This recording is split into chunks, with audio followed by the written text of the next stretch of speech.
नमस्कार दोस्तों, स्वागत है आपका आज के मुख्य समाचार में। सबसे पहली बड़ी खबर में आपको बताएंगे, बंगाल भाजपा में बड़ी कलह, दिलीप घोष बोले पार्टी छोड़ क्यों नहीं देते तथागत रॉय।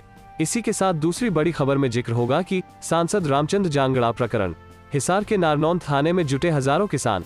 तीसरी बड़ी खबर में आपको बताएंगे कि महंगाई के विरोध में जन जागरण अभियान, कांग्रेस कार्यकर्ता 14 से 29 नवंबर तक 56,000 बूथों पर लोगों को करेंगे जागरूक। दोस्तों, हर एक खबर की गहराई में आपको ले जाएंगे, लेकिन उससे पहले अगर आपको भी ऐसा लगता है कि भाजपा की उल्टी गिनती शुरू हो चुकी है, तो आप अभी इस वीडियो को लाइक कीजिए और इस लाल बटन को दबाकर चैनल को सब्सक्राइब करके घंटी बजाइए और कमेंट में लिखे जय हिंद। बंगाल भाजपा में बड़ी कलह, दिलीप घोष बोले पार्टी छोड़ क्यों नहीं देते तथागत रॉय। जी हां दोस्तों, भारतीय जनता पार्टी के राष्ट्रीय उपाध्यक्ष दिलीप घोष ने पार्टी के वरिष्ठ नेता और मेघालय के पूर्व गवर्नर तथागत रॉय पर निशाना साधते हुए कहा है कि अगर वो पार्टी के कामकाज करने के तरीके से खुश नहीं है और निराश है तो पार्टी छोड़कर जा सकते हैं। दिलीप घोष ने कहा, अगर वो खुश नहीं है और पार्टी में जो कुछ हो रहा है उससे वो निराश है, तब वो पार्टी छोड़ क्यों नहीं रहे हैं। दिलीप घोष ने सेंट्रल वर्किंग कमेटी की बैठक में शामिल होने के लिए दिल्ली रवाना होने से पहले पत्रकारों से बातचीत में यह बात कही। दिलीप घोष ने आगे कहा कि आपने मौजूदा समय में पार्टी के लिए कुछ नहीं किया, लेकिन पार्टी ने आपके जैसे लोगों के लिए सब कुछ किया। हालांकि दिलीप घोष के इन बयानों पर तथागत रॉय ने ज्यादा कुछ कहने से इनकार कर दिया।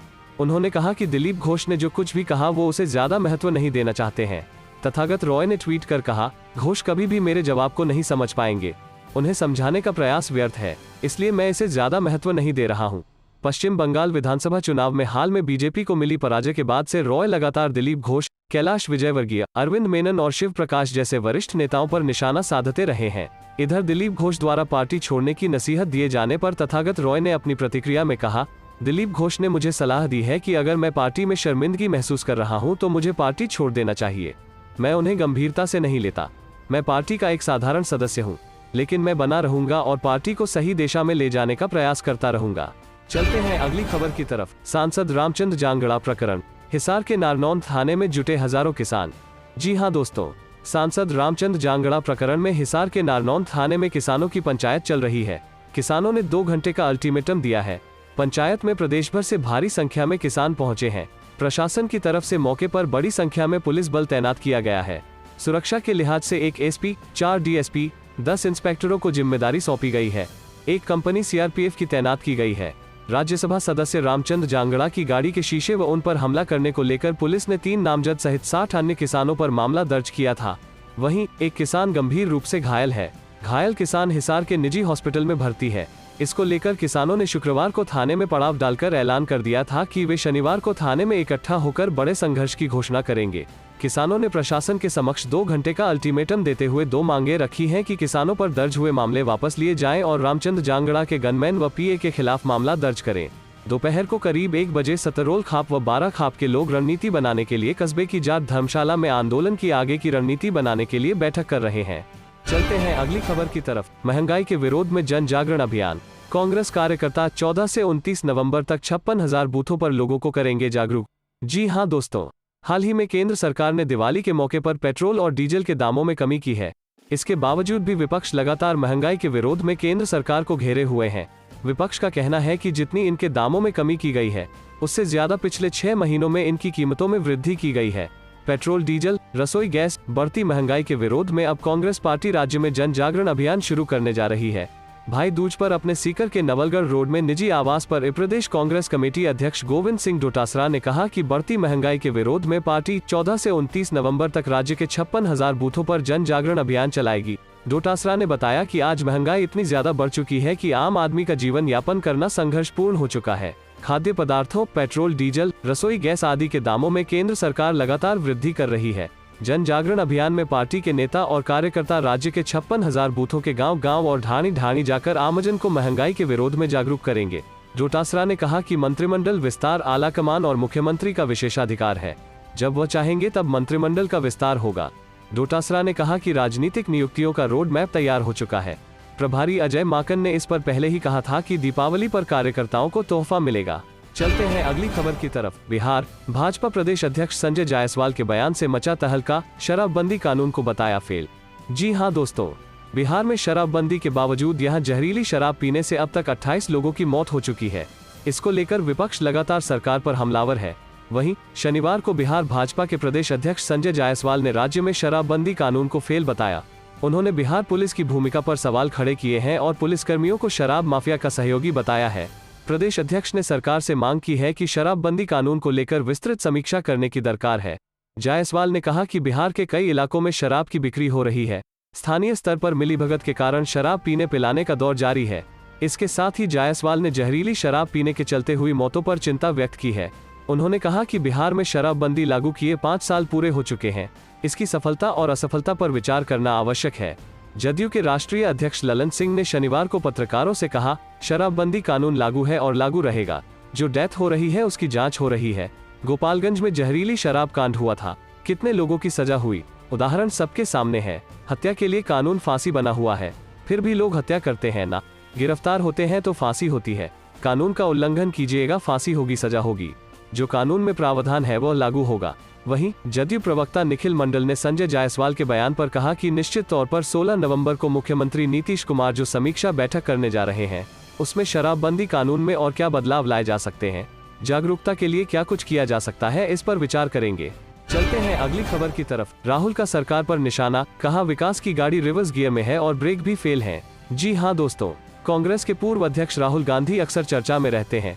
इस बार कांग्रेस नेता ने प्रधानमंत्री मोदी पर रसोई गैस की कीमतों में बढ़ोतरी के मुद्दे को लेकर निशाना साधा। उन्होंने शनिवार को ट्वीट करते हुए पीएम पर आरोप लगाया कि मोदी जी के विकास की गाड़ी रिवर्स गियर में है और ब्रेक भी फेल है।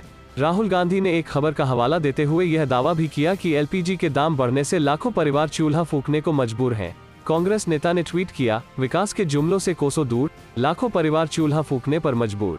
मोदी जी के विकास की गाड़ी रिवर्स गियर में है और ब्रेक भी फेल है। राहुल गांधी ने जिस खबर का हवाला दिया उसमें एक सर्वेक्षण रिपोर्ट के आधार पर बताया गया है कि रसोई गैस के सिलेंडर के दाम बढ़ने के कारण 42% परिवारों ने खाना बनाने के लिए फिर से लकड़ी का इस्तेमाल शुरू कर दिया है।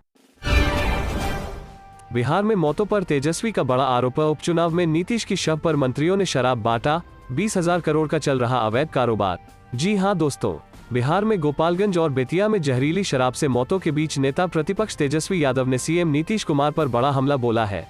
तेजस्वी ने कहा कि उपचुनाव में मुख्यमंत्री नीतीश कुमार की शव पर उनके मंत्रियों और पुलिस प्रशासन ने स्वयं मतदाताओं के बीच शराब वितरण किया। तेजस्वी ने पूछा कि किस बात की शराबबंदी, इन मौतों का जिम्मेवार कौन है। बिहार में 20,000 करोड़ की अवैध तस्करी और समांतर ब्लैक इकोनॉमी के सरगना सामने आकर इसका जवाब दे। यह भी आरोप लगाया कि अधिकांश शवों को पुलिस बिना पोस्टमार्टम जला रही है। गौरतलब है कि दोनों जिलों में गुरुवार की दोपहर तक 25 लोगों की शराब से मौत हो चुकी थी। गोपालगंज में 17 लोगों की जान शराब से चली गई है। बेतिया में 8 लोगों की मौत हुई है। अपुष्ट सूचनाओं के अनुसार मौतें इससे ज्यादा हुई हैं। तेजस्वी ने ट्वीट करते हुए लिखा कि मुजफ्फरपुर में 5 दिन पूर्व जहरीली शराब से 10 मरे थे। कल और आज गोपालगंज में 20 लोगों की मौत हो गई। बेतिया में भी आज 13 लोगों की शराब से मौत हुई है। तेजस्वी ने यह भी आरोप लगाया कि अधिकांश शवों को पुलिस बिना पोस्टमार्टम जला रही है। पूछा कि इन मौतों के जिम्मेवार क्या शराबबंदी का बेसुरा ढोल पीटने वाले मुख्यमंत्री सह गृह मंत्री नीतीश कुमार नहीं है। चलते हैं अगली खबर की तरफ। दिवाली मिलन समारोह में पहुंचे राज्यसभा सांसद का किसानों ने किया विरोध, दिखाए काले झंडे। जी हां दोस्तों, महम कस्बे की श्रीकृष्ण गौशाला में दिवाली मिलन समारोह का आयोजन किया गया, जिसमें राज्यसभा सांसद रामचंद्र जांगड़ा बतौर मुख्यातिथि शिरकत करने पहुंचे। इस दौरान सांसद रामचंद्र जांगड़ा ने मुख्यमंत्री मनोहर लाल से 21 लाख रुपए की घोषणा की। वहीं किसानों ने सांसद रामचंद्र जांगड़ा का काले झंडे दिखाकर विरोध किया और जांगड़ा वापस जाओ के नारे लगाए। किसान बैरिकेड तोड़कर गौशाला के मुख्य द्वार तक पहुंच गए और गौशाला के दोनों गेटों पर कब्जा कर लिया, जिसके बाद पुलिस ने कड़ी मशक्कत कर किसान नेताओं से बातचीत कर रामचंद्र जांगड़ा को बाहर निकाला। गौशाला प्रधान ने किसानों से माफी मांगी, जिसके बाद ही रामचंद्र जांगड़ा को बाहर निकलने दिया। रामचंद्र जांगड़ा ने हर संभव मदद का आश्वासन दिया। उनके साथ शमशेर खरकड़ा भी मौजूद रहे। चलते हैं अगली खबर की तरफ। यूपी चुनाव, यूट्यूब पर कांग्रेस के प्रचारकों से चर्चा करेंगी प्रियंका गांधी। जी हां दोस्तों, यूपी चुनाव में कांग्रेस पार्टी ने अपनी जान लगा रखी है। कई सालों से देश के सबसे बड़े राज्य में पिछड़ चुकी कांग्रेस अब प्रियंका गांधी के नेतृत्व में फिर खड़ा होने की कोशिश कर रही है। एक तरफ इस बार महिला वोटर पर खासा जोर दिया जा रहा है, तो वहीं दूसरी तरफ बीजेपी की ही तरह सोशल मीडिया के जरिए प्रचार पर फोकस है। अब खबर है कि प्रियंका गांधी उन लोगों से मुलाकात करने जा रही हैं जो यूट्यूब के जरिए कांग्रेस पार्टी का प्रचार करते हैं और लोगों के मुद्दों को लगातार उठाते रहते हैं। पहले कांग्रेस पार्टी की तरफ से उन लोगों की एक लिस्ट तैयार की गई थी जिन्होंने यूट्यूब और दूसरे सोशल मीडिया प्लेटफॉर्म के जरिए कांग्रेस को मजबूत करने का काम किया। जब वो लिस्ट तैयार हो गई, उसके बाद कांग्रेस पार्टी के मीडिया विभाग के चेयरमैन नसीमुद्दीन सिद्दीकी के आवास पर एक बैठक की गई।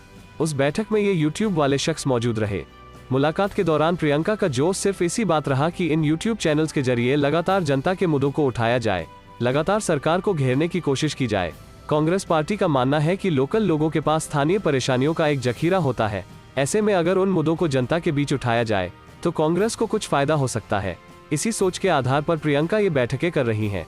इन्हीं मुलाकातों के जरिए प्रियंका अपने आने वाले प्रचार की रणनीति भी तैयार कर रही हैं। वे सिर्फ उन्हीं मुद्दों पर फोकस करना चाहती हैं जो असल में जनता के हैं। वे किसी भी हालत में बीजेपी के बनाए मुद्दों में नहीं फंसना चाहती हैं। वे सिर्फ महिला और बेरोजगारी के मुद्दे को जोर देकर उठा रही हैं।